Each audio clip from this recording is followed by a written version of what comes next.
Hello everybody, welcome back to Ray Jensen Radio Podcast. Thank you very much for tuning in to our program. Nah, sekarang gue lagi di Ramu Rasa di Kemang dan sekarang ada guest kita hari ini itu Mbak Ade. Dia adalah culinary storyteller. Thank you for coming, Mbak Ade. Gue dari awal podcast rencananya lu mau langsung gue undang sih awal-awal, tapi kita by the way guys, kita ini baru dapat 1000 subscriber finally. Thank you very much for the support. Dan sekarang kita akan ngobrolin tentang pertama background. Mbak Ade is a very fascinating person in my point of view. Dia bergerak di banyak bidang, dari musik dulu, terus habis itu makanan, fitness, tato, bir dan lain-lainnya. Oke, so sekali lagi thank you very much for the support and let's get it started. Jadi Mbak Ade boleh diceritain awal mulanya, background dan pekerjaannya sekarang lagi sibuk apa? Jadi orang-orang biasanya sih dulu tahu gue sebagai ini Ade Putri yang ini kan road manager kan gitu. Karena gue dulu megang ada 2 band Superman's Dead sama Seringai. Terus habis itu tapi karena gue sudah suka makan, jadi gue selalu bilang sama orang, musik is my job, food is my passion. Oke. Tapi makan maksudnya dari kecil emang udah suka makan gitu. Jadi gue lahir di keluarga foodie. Kakek gue, almarhum kakek, terus nyokap gue itu suka banget masak, makan, jalan-jalan. Lo kalau mungkin ketika lo belum lahir waktu itu apresiasi orang terhadap makanan belum sampai kayak sekarang. Sekarang lo tahu kan dikit-dikit orang ngomongin makanan terus semua orang ngerti. Zaman dulu kalau orang ngomongin makanan enak, orang pasti akan gini, enak tuh apa sih? Kayak sama aja bukan semua makanan. Karena pilihan nggak terlalu banyak. Masakan mungkin yang non Indonesia, Chinese food paling ada beberapa tempat steak mungkin nggak besar, jadi sangat terbatas jumlahnya. Ini tahun kapan? Gue lahir tahun 79, jadi itu mungkin kayak tahun 80-an awal lah yang masih seperti itu. Jadi ketika orang dulu punya restoran pasti terkenalnya satu Indonesia karena nggak terlalu banyak gitu kan. Jadi dimulai dari situ gue udah sebenarnya nebeng nih, mumpung lagi urusan band kan jadi bisa keliling Indonesia. Gue jadi bisa ada kesempatan juga untuk coba-coba makanan di daerah yang kayaknya gue nggak mungkin pergi ke sana sendiri cuma untuk makan at that time ya. Jadi gue mendapatkan keuntungan dari situ. Terus gue mulai nulis di majalah waktu itu, sebuah majalah lifestyle anak muda, MTV Tracks namanya. Harusnya nulis soal musik. Tapi gue ngerasa kayaknya gue nulis soal makanan aja boleh nggak? Gue itu request. Gue bilang gue tulis makanan deh, gue ngerti gue mau nulis apaan. Tapi kalau nulis soal musik gue kayak ya so-so lah gitu. Dikasih. Terus juga abis itu gue diajak untuk nulis buat majalah The Beat di Bali yang kayak free magazine gitu. Dan gak lama kemudian gue ditawarin untuk jadi co-host sebuah acara berjudul Food for Fun di Female Radio.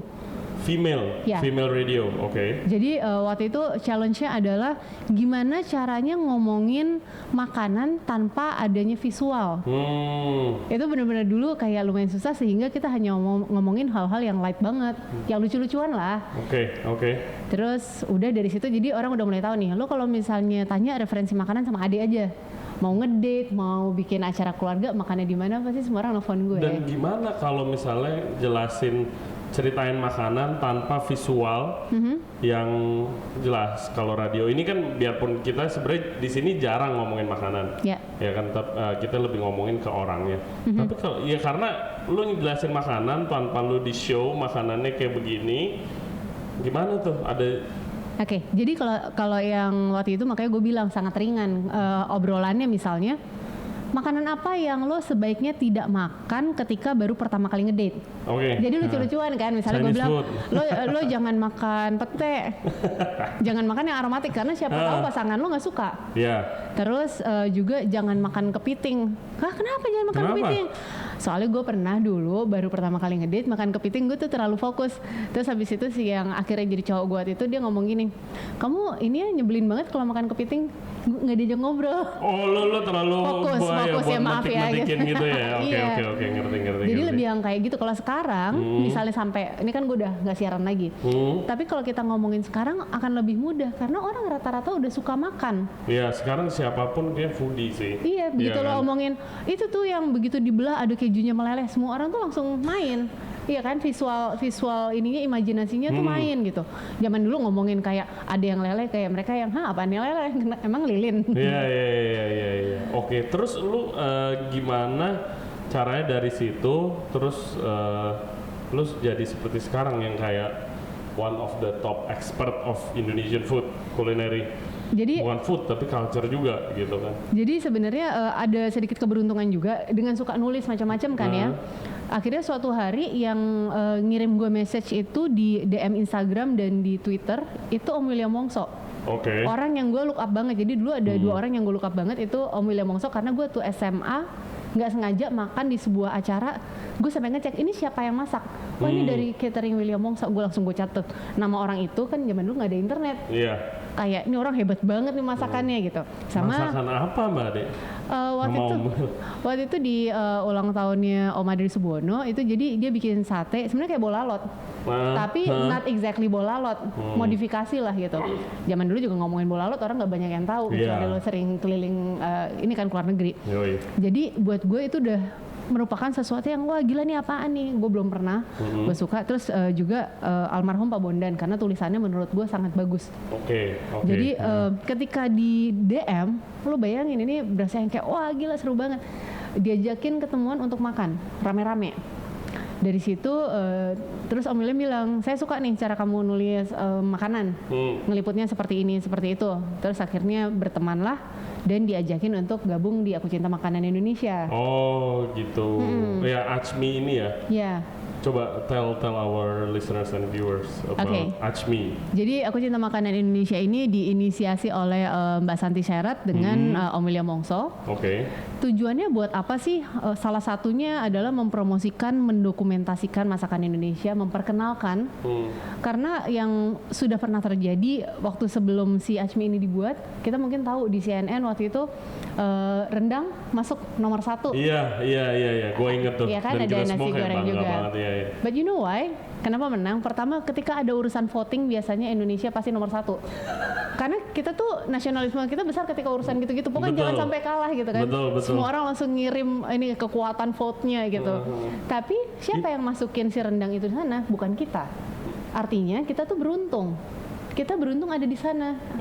Yang masukin si wartawannya. Iya, tapi ya gue juga bingung sih yang soal itu nih, siapa yang masukin voting, siapa yang masuk, makanan kayak gimana yang berhak jadi kandidatnya gitu juga gue nggak tahu juga. Jadi kemungkinan gini nih, ini kira-kira aja ya, si orang CNN gue ini pernah makan makanan yang menurut dia nih wah banget. Dikasih aja lah listnya, nanti orang suruh vote sendiri. Sekali lagi, nggak mungkin kalau udah urusan voting Indonesia kalah, gue percaya. Dan kita banyak juga, dan kita banyak juga. Terus. Jadi dari situ kita udah mulai tuh sering bikin acaranya dulu ini banget, paling potluck. Sebenarnya kenapa diawali dengan potluck? Karena kita pengen ngumpulin siapa aja sih yang punya minat yang sama. Jadi ngobrol-ngobrol, ngasih tahu masakan rumahnya seperti apa, memancing supaya orang kembali masak di rumah. Karena dulu kan udah selalu restoran bahkan bukan masakan Indonesia kalau lo inget dulu. Iyalah. Kan?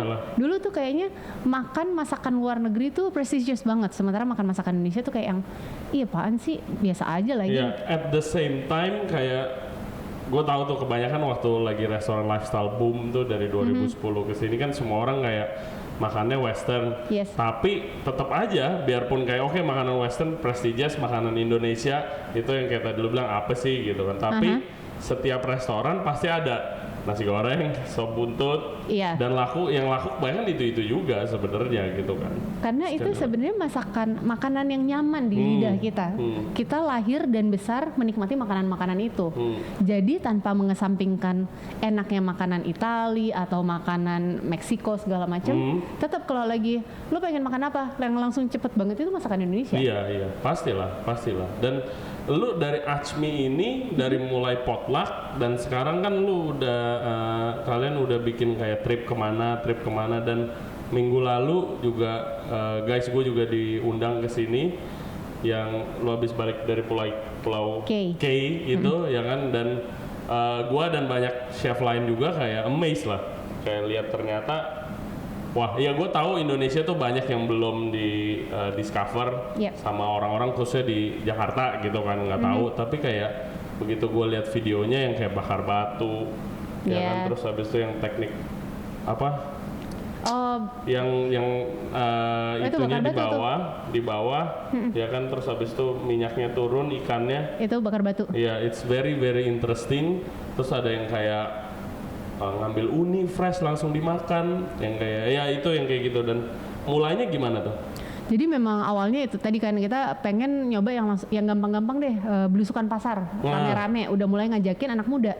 Dulu anak muda siapa sih yang mau ke pasar, gue aja nggak mau. Karena buat gue tuh kayak zaman dulu tuh gross banget, sementara enak lagi supermarket udah pakai AC, tinggal milih, semuanya tampak seger. Iya kan? Tapi akhirnya begitu gue udah mulai sering sama Achmi, sering bawa si orang-orang ini jalan ke pasar, gue jadi menemukan keunikannya pasar. Justru dengan kadang-kadang keberantakannya itu ada seni tersendiri. Terus lo bisa melihat itulah yang memang disantap oleh orang-orang di sekitar daerah itu.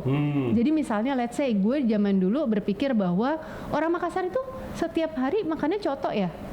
Karena restorannya coto di mana-mana. Ternyata lu tidak bisa melihat kayak gitu. Lu harus ke pasarnya untuk tahu orang di rumah masak apa. Bahkan kadang-kadang di pasar ada alat-alat masak tradisional, itu dia yang mereka pakai. Kan kita nggak bisa ngelihat itu di supermarket, karena supermarket akan menyediakan segala macam yang dibutuhkan oleh siapapun. Sifatnya bukan regional gitu kan. Jadi artinya dari situ tuh kita berkembang. Nah kemarin-kemarin ini memang Achmi mulai dapatkan ajakan, waktu itu ada sebuah travel agent, terus kayak oke nih kita bikin bareng aja lah, karena travel agency kan tahu kemana nih yang orang jarang belum pernah. Waktu itu kita bikin trip pertama ke Jailolo. Waktu itu gue miss tuh. Tenang aja, biasanya ada lagi kok. Jadi kita mencoba mencari daerah yang mungkin tidak terlalu populer untuk sebagian orang. Nah, Achmi akan berangkat dulu ke sana untuk cari tahu apa yang bisa kita buatin itinerary. Basic kayak snorkelingnya kan tetap ada, karena bisa orang kalau udah jauh-jauh lihat laut, pengen dong yang area snorkelingnya. Kita kasih jatah sedikit. Sisanya ngapain? Bisa ngelihat tari-tariannya, jadi dapat budaya. Ngelihat ikut upacara adat. Upacara adat kan nggak semua orang bisa dapat akses. Kita bisa mendapatkan akses itu. Terus udah gitu belajar masak sama orang di ladang. Jadi orang Jailolo itu mereka metik padi karena mereka nggak di sawah. Mereka ada ladang gitu, mereka metik. Jadi kasih lihat nih gimana caranya ngambil. Terus numbuk. Kalau mau ikutan boleh, ini benar-benar right next to you. Hands-on experience ya, wah keren banget sih. Terus bahkan di sana bisa sambil ngelihat proses pembuatan cap tikus. Cap tikus? Iya, jadi gimana mereka membuat penyulingan minuman, karena gini, di daerah Indonesia Timur tuh memang mereka budayanya begitu. Makan-makan, menyanyi, menari, dansa. Jadi di sana sendiri ini sambil masak emang ada anak band yang kayak mereka bikin alat musik tradisional, main di samping lo nyanyi-nyanyi sambil minum-minum. Begitu makanannya jadi mereka makan terus nari-nari bareng. Dan ini ya terbuka buat umum kan? Untuk umum, tapi memang masuk-masuk ke daerah gitu. Jadi kayak nih kan kalau misalnya tidak ada Achmi, tidak ada yang menceritakan, nanti takutnya lu nggak tahu, kelewatan. Nah itu dia sih, kayak menurut gue salah satu ya struggles gue waktu gue mulai coba belajar makan Indonesia kan, like other chef, gue waktu balik dari Prancis gue maunya masakan Prancis, of course, lebih keren, Michelin star apa bla bla bla. Terus habis itu gue ketemu Om Will, ditanya masakan Indo, coba kamu tahu apa selain bikin rendang sama sop buntut sama nasi goreng. Gue nggak tahu apa-apa, jadi gue malu. Terus habis itu gue mulai belajar. Yang gue found out dan bikin gue struggle itu nggak ada dokumentasi yang jelas. Kalau menurut gue ya, kayak misalnya lu nyari pada waktu itu ya, itu kayak lu nyari resep di internet banyak yang nggak ada juga gitu, dan nggak jelas. Terus kayak mau di Jakarta pun makanan Indonesia juga ya kebanyakan itu aja gitu. Dan apalagi yang kayak kalau gue nggak kenal lu, gue nggak tahu tuh bakar batu kemarin. Nggak bakalan tahu dari mana gue taunya. Gitu. Dan mana kepikiran sih orang Jakarta, orang dari kota besar, oh yuk ke sana, habis itu research makanan gitu loh. Dan padahal gue lihat yang kayak justru orang-orang dari luar, ekspat-ekspat yang kayak ada di Bali gitu, malahan mereka benar-benar lumayan sering ngiter untuk research gitu. Iya. Iya kan? Tapi itu kan balik lagi ke gini, lo kan seorang chef, lo sibuk di dapur, tentunya mungkin fokus lo adalah dengan produk yang lo hasilkan. Iya benar. Makanya menurut gue perlunya ada ACMI atau mungkin asosiasi lain lah ya yang fokus ke urusan makanan untuk melakukan risetnya, kemudian membagikan informasinya ini ke publik. Kenapa yang gue undang misalnya media dan selalu chef juga gitu, media udah pasti nulis untuk dibaca oleh masyarakat umum. Chef punya restoran atau at least mereka berkarya masak. Jadi nanti masakan ini akan dinikmati oleh banyak orang. Gue bisa aja ngundang ibu gue atau ngundang kakak gue, nggak apa-apa, pasti bisa lah ya. Tapi mereka akan masak untuk keluarganya kecil.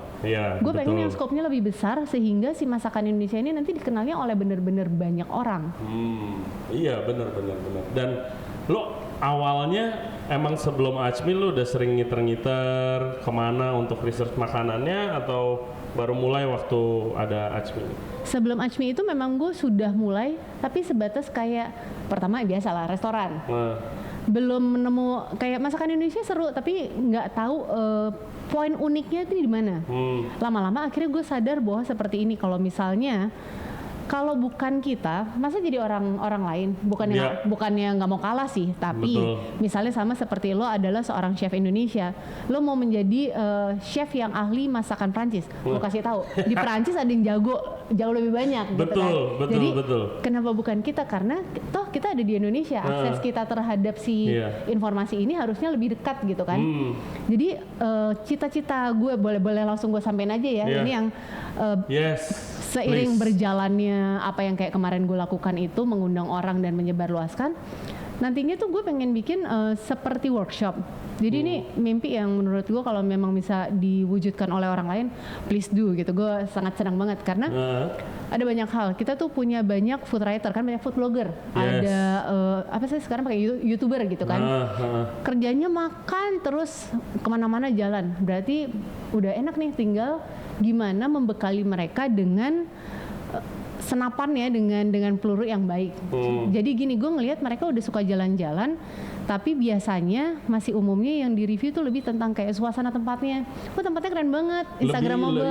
Lebih ke sebenarnya ya menurut gue lebih ke restorannya sih daripada si karyanya kan, alias makanannya. Itu menurut gue nggak apa-apa, tapi mungkin nantinya bisa kalau gue kasih bekal workshop menulis ini bukan sama gue tapi bisa sama macam-macam. Nanti misalnya workshop menulis kopi, itu yang gue undang ahli-ahli kopi. Sebenarnya ketika lo seorang ahli kopi membuat kopi, lo pengennya ditulis tentang apaan aja sih? Terus misalnya gue kan juga ada Bir Gembira tuh ngomongin bir gitu loh. Iya juga, lo Bir Gembira. Nanti kita terusin yang Bir Gembira. Itu kayak ketika gue undang orang tuh biasanya nulisnya soal wah acaranya seru banget. Oke, acaranya seru, udah pasti seru kalau yang bikin Bir Gembira. But ini yang gue pengen omongin tentang birnya. Lo rasain sesuatu nggak? Apakah lo mencium aroma hops atau apa? Itu kan yang pengen kita sampaikan. Jadi dengan gue nanti mengundang orang-orang ini, terus gue pengennya si penulis-penulis ini alias food blogger atau apapun bisa dapat akses entah gratis atau subsidi lah misalnya kalau ada sponsor. Jadi supaya semua orang bisa dapat ilmunya. Nantinya mereka mau sebarluaskan, mereka mau pakai itu di ilmu menulis mereka atau enggak, terserah. At least lo harusnya mengenal kalau nulis makanan tuh begini, nulis kopi begini, nulis ABC tuh begini gitu. Iya betul, itu juga ya no disrespect to any food blogger, tapi gue rasa ya itu salah satu alasan gue juga bikin podcast sih. Maksudnya kayak food review show atau blogger-blogger di Instagram yang udah sukses-sukses banget. Itu kayak oke, ini restorannya tempatnya gini, makanannya ini, nilainya berapa, enak apa enggak, udah gitu. Tapi kayak the backstory behind it, pertama kadang salah, ya kan. Kedua lebih sering lagi yang nggak ada backstory-nya. Bener nggak? Kalau itu benar, tapi menurut gue juga bisa jadi itu adalah lack of pengalaman kali ya. Jadi gue juga dulunya ketika awal-awal menulis, yang gue tulis adalah suasana restoran dulu, masuk terus lo bisa dapat apa, beli apa, yang enak, yang mana aja yang harus lo order. Tapi makin lama mulai ngobrol sama yang masak, ngomongin resep. Dari ngomongin resep, akhirnya sekarang berkembang lagi ke cerita di balik budaya makanannya itu sendiri, sehingga ceritanya bisa banyak. itu kan yang bisa kita ajarin ke mereka supaya juga food blogger tuh kalau misalnya ada yang perlu ditanya, tanyalah. Jangan berasumsi, karena gue pernah ada media yang cukup namanya terkenal datang ke warung gue, tulisnya sate jantung sapi ini enak, tapi ada fotonya tuh jantungnya kecil, so it's jantung ayam. Kan sayang. Kalau lo pertama lo bisa nanya, kedua bisa research, jadi janganlah melakukan hal yang nanti malah jadi bahan tertawaan gitu kan. Betul. Itu satu, jadi untuk menulis. Satu lagi workshop yang gue juga pengen jalannya bersamaan adalah workshop masakan Indonesia, tapi bukan lagi untuk ibu-ibu rumah tangga, melainkan untuk siapa? Kalian para chef. Jadi makanya misalnya kalau gue punya ini sesuatu, gue bukan harus gue yang ngajar masak, tapi misalnya wah si ibu ini dari Minang jago banget nih bikin apa, gue undang aja, terus nanti chef-chef belajar langsung aja. Jadi nanti setelah misalnya lo yang masak nih, lo mau twist, lo boleh twist kalau lo udah tahu versi aslinya apa dan apa yang nggak boleh hilang. Oke.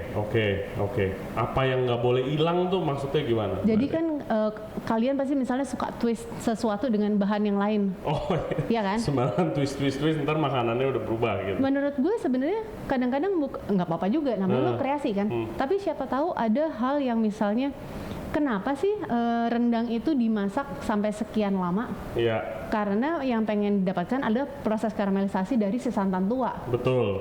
Tapi siapa tahu lo nanti lo ganti jadi nggak usah pakai inilah, gue bikin aja pakai susu. Bisa jadi oke aja rasanya buat orang yang belum pernah makan rendang. Betul. Tapi buat orang Minang kayak, hei kamu, yang dibutuhkan memang santan dan harus santan tua. Betul. Karena ada hal-hal yang nggak boleh hilang dari situ tujuannya. Bikin dong. Kalau gue waktu di Denmark ada tuh tempat kayak gitu. Karena di Denmark waktu gue kerja di sana kan kayak lagi boomingnya kayak Nordic food gitu kan, kayak Noma segala macem. Dan waktu gue ngobrol sama mereka, chef gue itu kayak ya it takes like 10 years before the boom, itu mereka semua ngumpul terus bikin workshop namanya Nordic Food Lab. Ya kan, terus dia highlight ingredient yang lokal gitu ya, karena dia landscape-nya begitu, geografisnya begitu, jadi ya lebih ke foraging, lebih ke hunting gitu-gitu kan. Kalau di sini pasti beda makanannya gitu kan dan tekniknya, tapi dicerita sih waktu itu lumayan mirip lah, malahan lebih parah daripada kalau dibandingin situasi makanan lokalnya sama di Jakarta. Jadi kayak khususnya di Denmark, gue sih diceritain di mana kayak ya semua restoran di sini kalau nggak makanan Itali, makanan Prancis, makanan Jerman, udah mentok-mentok fish and chip deh di bar gitu, nggak pernah ada yang pakai ingredient Denmark sama sekali, gitu loh. Dan mereka semua, kalau ini yang bikin sih chef-chef, mereka semua jadi satu bikin Nordic Food Lab ya. Pertamanya begitu, ngundang chef, research makanan. Ya 10 tahun kemudian ya Nordic food meledak gila-gilaan. Gitu sih. Bikin lah. Ini di sini bisa minta sponsor nggak? Boleh silakan. Karena menurut gue kayak ini hal yang kita butuhkan cuma waktu dan sponsorship, karena udah once itu udah ada beres semuanya. Kan kita udah tahu siapa aja yang bisa diundang, siapa aja sih yang mau, kita tinggal woro-woro.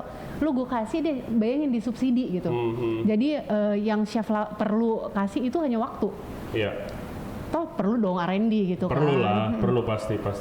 Dan dari segala lu waktu travel segala macem, yang bikin lu paling amazed di mana?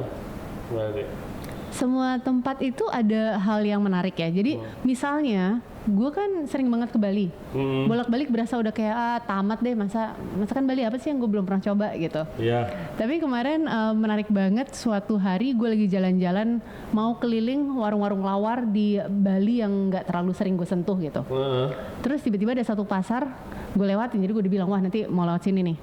Kebetulan udah selesai makan, si pasar itu udah pas lagi bubaran, jadi udah mulai sepi. Tapi sayang dong kalau nggak berhenti, karena gue suka banget pasar tradisional. Terus pas di sana lihat ada satu ibu-ibu, di depannya ada baskom berisi sarang tawon. Sarang lebah. Sarang lebah masih ya ada madunya, ada lebahnya dan ada larva-larvanya. Gue tanya, Bu, ini jualan madu? Oh enggak, itu nyawan gitu. Apa? Nyawan, disebutnya nyawan. Nyawan. Ini diapain? oh tinggal direbus aja, dimasak ini itu. Terus gue kayak asal banget, gue langsung ya udah beli. Tapi gue tanpa tahu masaknya gimana. Semua ibu-ibu gue tanyain, jawabnya bahasa Bali. Jadi gue tahu-tahu sekilas aja, terus gue pikir udah ntar Google aja kan. Terus dibungkus dan kebetulan harganya murah dibandingin kalau kita beli sarang lebah yang di tukang madu. Iya. Itu gue beli satu lumayan besar lah, kalau nggak salah 1/4 kilo ya. 1/4 kilo atau 3 ons gitu, harganya 12.000. Beli dong. Gila, murah banget ya. Di mobil temen gue udah ngomong gini, Mbak kita mau makan sekarang, terus gue bilang jangan dibuka please. Itu ada lebah, hidup. Ada lebahnya, gue bilang jangan dibuka, gue takut ada lebahnya dan kita masih nyetir. Terus nyampe villa sambil Google kan, aduh nih gimana cara bikinnya ya. Kebetulan kita habis dapat sambal mbe, sambal yang kayak sambal iris goreng itu kan. Udahlah berarti kita masak aja pakai itu. Jadi gue rebus dulu sama larva-larvanya sama lebah-lebahnya. Gue masukin ke air mendidih. Gue nunggu dulu airnya mendidih baru gue buka karena gue takut banget kan. Kalau disengat kan nggak lucu. Terus udah nih yang pertama jadi kayak lumayan berminyak karena kan itu jadi wax sebenarnya. Dan gue nggak tahu gimana misahinnya karena ya di villa peralatan sederhana kan. Ya udahlah campur aja semuanya. Toh wax bisa dimakan, cuma ya waxy gitu. Kita campur sama si sambal itu, gila rasanya enak banget. Jadi ternyata yang dimakan apa? Larvanya. Kan di dalam itu larva semua, selain madu. Jadi ada manisnya memang, ini kalau rasa karena campur bumbu ya, ada pedesnya sama ada wangi terasi. Tapi si larva ini sendiri rasanya gurih, seperti halnya, lu pernah makan serangga gak sih? Gue pernah makan belalang sekali di kampung oma gue. Iya rasanya gurih. Gurih kan, jadi tinggal kayak belalang gurih, jangkrik, belalang lebih, tapi yang lebih besar ya berarti ya. Bahkan ini sebenarnya akhirnya nekat karena toh udah lumayan sering makan serangga. Waktu gue di Jailolo gue makan si ulat sagu hidup. Terus di Bali sama Lokapor dikasih kroto. Gue sama teman-teman gue diketawain Instastory, Mbak itu kan makanan burung. Kroto itu telur semut. Telur semut sama di Lokapor, wow. Nah, jadi rasanya kayak gimana? Sama, tuh gurih kayak santan encer. Jadi mostly menurut gue rasanya kayak santan encer. Telur semut kayak santan encer. Iya. Itu makanan supaya burung jadi cerewet. Gue nggak tahu apakah gue sekarang cerewet, mungkin kebanyakan kroto waktu itu. Tapi menarik ya, maksudnya kayak apakah lo kepikiran untuk nyobain itu? Kalau bukan gara-gara ini adalah gue makan dikasih di sebuah restoran yang masuk Asia's Best Food Week. Kalau enggak, gue di warung gue dikasih kroto kan gue marah-marah pasti. Gimana sih nih mas ada semutnya? Iya. Tapi pasti. Sekarang dikasih telur semut makan. Gila. Dan menurut lo kalau misalnya makanan-makanan kayak begitu bisa gak sih suatu saat diterima sama restoran kota-kota besar pada umumnya, atau ya cuma ada di fine dining? Sejauh ini akan hanya tetap di fine dining karena apa? Kita masih mudah mendapatkan makanan normal dengan harga murah.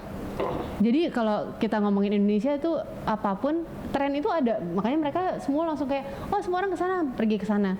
Balik nggak, belum tentu. Karena apa? Masih banyak pilihan lain, terus banyak yang murah. Mereka akan on daily basis cari yang murah. Oke, iya pasti sih. Iya kan? Pastilah. Kecuali memang di kalangan tertentu. Tapi kalangan tertentu yang banyak duitnya pun mereka lagi-lagi baliknya bukan cuma ke harga, tapi rasa apa yang mereka nyaman. Oke. Iya. Oke. Terus abis itu, nah ini udah ngomongin Indonesian food, ngomongin bir sekarang, Mbak Ade. Bir Gembira, gimana awalnya? Sebagai peminum setiap hari. Sama, gue juga. Jadi kan gue itu selalu minum bir rame-rame sama teman-teman. Ada satu teman ngebir namanya Adita. Terus yang itu hampir tiap malam sih ngebir. Suaminya kebetulan dulu di Seringai, jadi kan gue selalu kerja bareng juga. Nah suatu hari gue sama ada teman gue yang lain diundang sebuah acara beer tapping. Draft masternya tuh datang dari Heineken. Diajarin lah ini kalau misalnya nuang bir tuh kayak begini, terus harus ada foamnya sekian. Terus gue yang berasa jago banget minum bir tiap hari tapi nggak tahu apa-apa. Terus gue bilang sama si Indra ini, gila kita katrok banget ya kerjanya minum setiap hari, hal-hal gini kita nggak tahu, basic banget. Terus akhirnya pulang dari situ gue ngobrol sama Adita, Dit nih seru nih kayaknya kalau kita bikin sesuatu tentang bir, karena kan kita sama-sama pencinta bir. Oke, mau bikin kayak apa? Gimana kalau kita bikin semacam blog tapi open source blog, semua orang boleh nulis ngomongin apapun tentang bir. Itu cita-cita yang sangat mulia. Terus akhirnya kita seriusin nih ngobrol, bikin jadi Dan itu sekitar hampir setahunan. Jadi waktu itu mulai pertama kali online bulan Mei tahun 2015. Terus kayak kita ngasih lihat orang, lo boleh loh nulis. Tapi hampir setahunan tuh nggak ada yang nulis selain kita doang. Akhirnya udah deh fix kita aja yang nulis.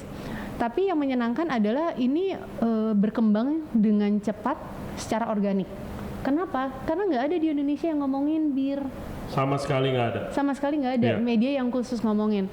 Biarpun awalnya tadinya tuh followers kita lebih banyak anak-anak yang ngerasa kayak, weh ada teman mabok bareng gitu. Kalau misalnya ngeliat di komen-komen reaksinya semua, itu pasti hanya ngomongin tentang gimana serunya mabok bareng.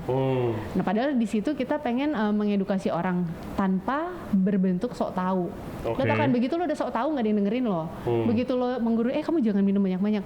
Tapi emang sebenarnya yang kita lakukan di sini adalah bagaimana mengedukasi orang untuk lo boleh minum tapi harus tahu batasnya. Sama lah makan tahu batasnya, segala macam tahu batasnya. Jadi dalam versi yang ringan dan menyenangkan. Bikin workshopnya ngapain? Bisa beer tasting atau rame-rame nyobain pouring beer juga. Karena apa? Lo sebagai orang yang suka minum bir di bar misalnya, lo selalu udah dituangin. Yang lo pikir gampang, lo suka ngomel-ngomel kayak lama banget atau apa, lo cobain dulu sendiri, nggak segampang itu. Setiap nozzle beda. Terus udah gitu kita juga bikin kayak jalan-jalan ke brewery atau beer pairing dinner. Iya gue inget tuh beer pairing dinner tuh. Jadi bisa macam-macam bentuk kegiatannya tuh seru. Itu organik banget. Jadi kalau misalnya sampai sekarang orang lihat, wah Bir Gembira udah sampai segini ya gitu. Terus setiap kita bikin acara dalam waktu berapa hari sold out terus. Itu karena apa? Karena memang acaranya menyenangkan, mengedukasi tanpa menggurui. Dan kapan nextnya nih Bir Gembira? Bir Gembira ini nextnya kita akan ada ini sih. Ada semacam kolaborasi dengan pihak lain menjadikan sebuah buku. Terus kalau yang acara jalan-jalannya sih masih tetap sering. Kemarin kita habis bikin ini kolaborasi sama brewer lokal. Jadi asal tahu home brewer lokal tuh udah banyak. Yes, gua baru tahu sejak gua ke Coffee Birian tuh. Iya. Gila, iya. Itu kayak gudang sarangnya orang-orang ini buat ketemuan ngumpul. Jadi gue senang banget emang kalau ngajakin orang-orang yang nanya, kalau craft beer nyari di mana? Kalau craft beer botolan udah ada di mana-mana, lumayan banyak nih. Tapi kalau mau nyari home brewer, karena orang Indonesia actually they brew themselves, itu di situ. Kita akhir tahun lalu ini habis dari New Zealand, karena sebelumnya di awal tahun kita bikin The Brewing Project Indonesia. Itu bareng sama Birvana. Jadi mencari bir Indonesia, ceritanya bir Indonesia yang juaranya lah.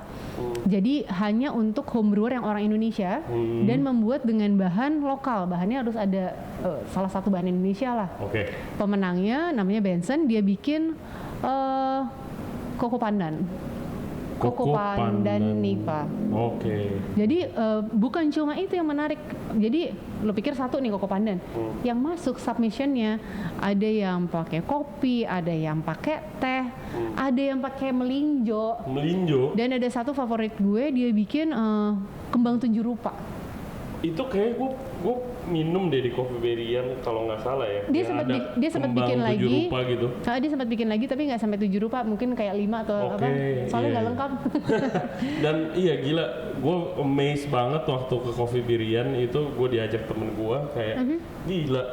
Dan hampir semua enak-enak sih, enak-enak dan kayak gue paling suka minum Guinness Tap kan, khusus yang impor. Iya, beda banget soalnya.